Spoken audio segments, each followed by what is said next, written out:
सीनो अमेरिकी रिलेशन के अंतर्गत अब जो हमारा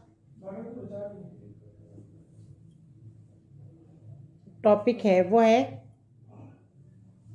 सीनो अमेरिकी रिलेशन, यानी कि चीन अमेरिका संबंध में तनाव, शैथिल्य तथा अमेरिका से मित्रता 1969 टू 1987। जनवरी 1969 को रिचर्ड निक्सन अमेरिका के राष्ट्रपति बने। उन्होंने चीन से सामान्य संबंध स्थापित करने की दिशा में विशेष प्रयत्न किए। अमेरिका का चीन से संबंध सामान्य बनाने के पीछे उनका उद्देश्य एक और तो वियतनाम युद्ध से ससम्मान पीछा छुड़ाना और दूसरे सोवियत प्रभुत्व को सफल चुनौती देते हुए राजनीतिक क्षेत्र में पीकिंग पिंडी वाशिंगटन दूरी का निर्माण कर शक्ति संतुलन अपने पक्ष में करना था। अमेरिका को यह भी लालसा भी रही कि लगभग 70 करोड़ की विशाल जनसंख्या वाले देश से मैत्री संबंध स्थापित करके अमेरिका व्यापक व्यापारिक और आर्थिक लाभ प्राप्त कर सकेगा। चीन की यह आकांक्षा थी कि सोवियत रूस के नेतृत्व को चुनौती देने के लिए वह अमेरिका जैसे सबल राष्ट्र को अपने पक्ष में कर ले। अमेरिका और चीन पर आगामी दशक नामक एक राष्ट्रीय समारोह न्यूयॉर्क में 1969 को हुआ, जिसमें लगभग 2500 व्यक्तियों ने, जिसमें चीन के विभिन्न क्षेत्रों से विशेषज्ञता लिए हुए सम्मिलित थे, इस समारोह में भाग लिया। तो संबंधों को सुधारने की इस प्रक्रिया में चीन अमेरिका के बीच पिंग पोंग कूटनीति का सूत्रपात हुआ। अमेरिका ने चीन के साथ व्यापार, यात्रा और जहाजरानी संबंधी कानूनी रुकावटों में ढील दे दी तथा अपनी टेबल टेनिस टीम को पिंग पोंग खेलने के लिए चीन भेजा। 1970 में माओ त्से-तुंग ने अमेरिकी पत्रकार एडगर स्नो के साथ बातचीत में अमेरिकी राष्ट्रपति का स्वागत करने की इच्छा प्रकट की। दोनों देश में सामान्य संबंध स्थापित करने के लिए अनुकूल वातावरण बनाने हेतु वार्सा, पेरिस आदि स्थानों पर दोनों देशों के अधिकारियों के बीच वार्ताओं का दौर आरंभ हुआ। जुलाई 1971 को बहुत ही नाटकीय ढंग से राष्ट्रपति निक्सन ने मई 1972 के पूर्व अपनी चीन यात्रा की घोषणा की। भारत सहित विश्व के अनेक देशों ने इस घोषणा का स्वागत किया और यूएनओ के महासचिव ने इसे अंतर्राष्ट्रीय संबंध में एक नया अध्याय प्रारंभ करने वाली घटना बतलाया। तो 1972 को राष्ट्रपति निक्सन पिकिंग पहुंचे और संयुक्त विज्ञप्ति के अनुसार दोनों देशों में अनेक विषयों पर मतभेदों के बावजूद सौहार्दपूर्ण वार्ता हुई। साथ ही आर्थिक और व्यापारिक संबंधों में वृद्धि पर भी विचार विमर्श किया गया।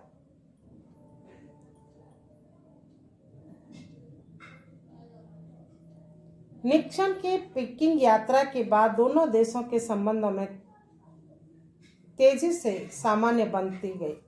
बांग्लादेश के प्रश्न पर यूएनओ में दोनों देशों ने आपसी सहयोग किया और 1973 में निक्सन के निजी सलाहकार हेनरी किसिंगर ने पीकिंग में चाउ एन लाई तथा अन्य नेताओं से वार्ता की। अमेरिका और चीन द्वारा एक दूसरे के यहाँ संपर्क कार्यालय खोलने का निश्चय किया गया। यद्यपि इन कार्यालयों को दूतावासों की संज्ञा नहीं दी गई थी, तथापि व्यवहार में इनका कार्य दूतावासों जैसा ही था। दोनों देशों के बीच अनेक क्षेत्रों में सहयोग में वृद्धि हुई। दोनों देशों के संबंधों में सामान्यकरण की प्रक्रिया तब कुछ मंद हो गई जब चीन ने देखा कि अमेरिका पूर्व सोवियत संघ के साथ अपने संबंध सुधारने के प्रयत्नों में महत्वपूर्ण विषय पर वार्ता में चीन की उपेक्षा कर रहा है।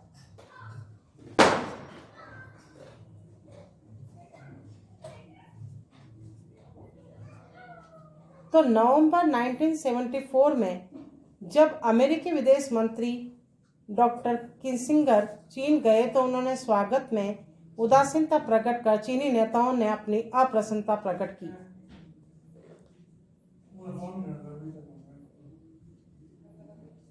अप्रैल 1975 में चियांग काई शेक की मृत्यु के बाद ताइवान फिर से अंतर्राष्ट्रीय राजनीति का केंद्र बन गया।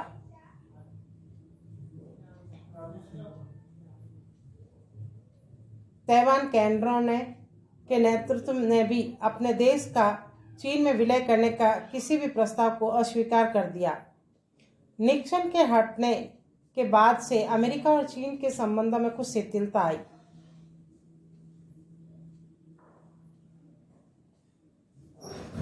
जब डॉक्टर किसिंजर ने अक्टूबर 1975 में और राष्ट्रपति फोर्ड ने दिसंबर 1975 में चीन की यात्रा की तो उनका बहुत ही फीका स्वागत हुआ। 1977 जनवरी 1977 को अमेरिका के राष्ट्रपति पद पर जिमी कार्टर आरूढ़ हुए और 1977 में विदेश मंत्री साइरस वेंस ने चीन की यात्रा की। ताइवान संबंधी मतभेद के कारण अंतर्राष्ट्रीय तथा द्विपक्षीय सहयोग के मुद्दों पर मतैक्य नहीं हो सका।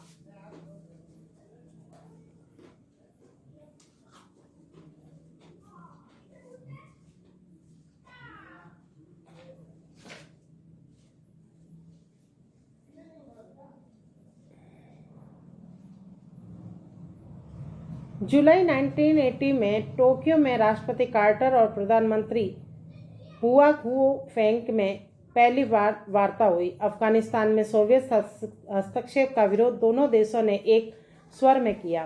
कार्टर ने कहा कि रूसी सैन्य शक्ति का मुकाबला करने के लिए अमेरिका, चीन और जापान को एक हो जाना चाहिए।